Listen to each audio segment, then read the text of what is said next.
Bismillahirrahmanirrahim. Assalamualaikum warahmatullahi wabarakatuh.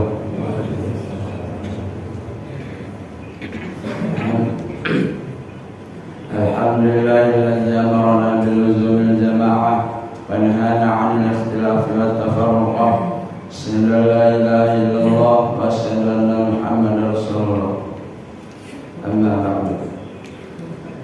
Puji serta syukur mari kita panjatkan atas kehadirat Allah Subhanahu wa taala yang telah memberikan kita banyak nikmat sehingga kita masih bisa melaksanakan salat subuh secara berjamaah.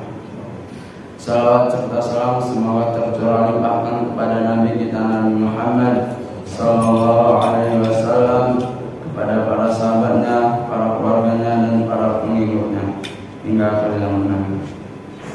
Jamaah salat subuh Masjid Darul Abrar yang insyaallah dimuliakan oleh Allah Subhanahu wa taala.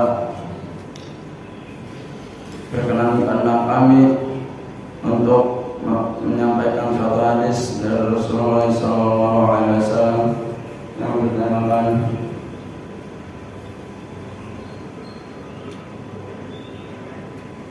hindari saling mencela.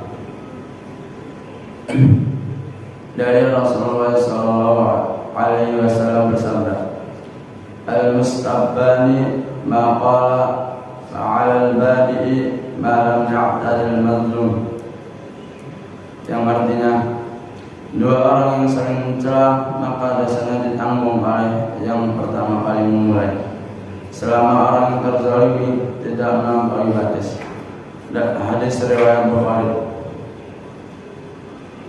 Isi kandungan hadis: 1. Rasulullah SAW melarang umatnya untuk saling mencela, apalagi dengan cara memalak-malak, sebab perbuatan tersebut sangat tercela karena merupakan bentuk rasa bangga pada diri sendiri, dan sifat inilah yang akan berakibat banyaknya permusuhan di antara teman atau sahabat.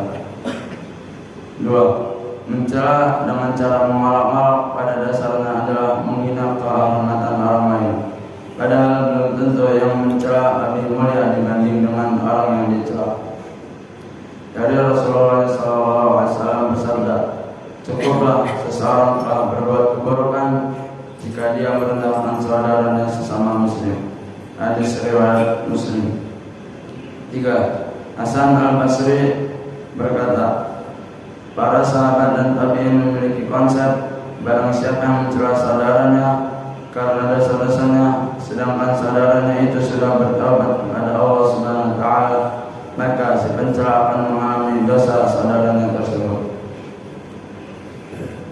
4. Demikian juga Ibnu Qayyim menjelaskan, engkau mencela saudaramu yang melakukan dosa, ini lebih besar dosanya daripada dosa yang dilakukan saudaramu, dan maksiat yang lebih besar, karena menghilangkan ketaatan dan merasa dirinya suci. Syekh Abdurrahman As-Sa'di rahimahullah mengatakan, sebagian hak seorang muslim dengan mukmin yang lainnya, yaitu janganlah sekelompok orang mencela sekelompok yang lain, baik dengan kata-kata ataupun perbuatan yang mengandung makna merendahkan saudara sesama muslim. Perbuatan ini terlarang dan hukumnya haram. Adapun ayat Al-Quran yang berkaitan dengan hadis adalah Allah Subhanahu wa taala berfirman, janganlah kamu saling mencela satu sama lain, dan janganlah saling memanggil dengan gelar-gelar yang buruk.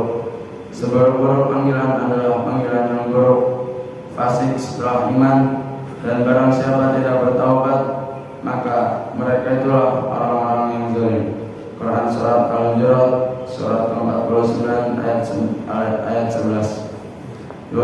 Allah Subhanahu wa taala berfirman, dan orang-orang yang menyakiti orang-orang mukmin laki-laki dan perempuan tanpa ada kesalahan yang mereka perbuat, maka sungguh mereka telah memikul kebohongan dan dosa yang nyata. Mungkin cukup sekian sebelum kita mengakhiri pembacaan hadis pada kali ini. Mari kita bermunajat kepada Allah Subhanahu wa taala. Bismillahirrahmanirrahim. Alhamdulillahirabbil alamin. Hamdan yuafi ni'amahu wa yukafi'u mazidah. Ya Rabbana lakal hamdu wa lakal syukru kama yanbaghi li jalali wajhika wa 'azimi sultanik. Allahumma shalli wa sallim ala sayyidina Muhammad wa ala ali sayyidina Muhammad. Ya Allah yang Maha Besar dan Maha Kuasa, kami mohon kepada Engkau ya Allah untuk para musyrif, memberi wakaf, orang tua asuh, donatur, pembina, pengurus yayasan, pengurus ponpes, Bapak Ibu jamaah salat seluruh masjid Zahratul Abrar, umat muslimin dan muslimat, agar diampuni dosa-dosanya, dosa besar, dosa kecil, disengaja ataupun tidak disengaja, diberi hidayah agar dapat melaksanakan semua perintah-Mu dan meninggalkan semua larangan, diberi kesehatan agar bisa istiqamah dalam melaksanakan ibadah baik yang wajib maupun yang sunnah, agar diberi rezeki yang luas dan berkah, agar mau berbagi kepada rakyat yang dan wafat serta perjuangan Islam, agar diberi kemampuan bisa bersabar jika menerima musibah dan pandai mensyukuri kenikmatan, agar diberi keturunan yang qurrata a'yun, keturunan yang saleh dan salihah. Rabbana zalamna anfusana wa illam taghfir lana wa tarhamna lanakunanna minal khasirin. Rabbana atina fid dunya hasanah wa fil akhirati hasanah wa qina adzabannar. Subhana rabbika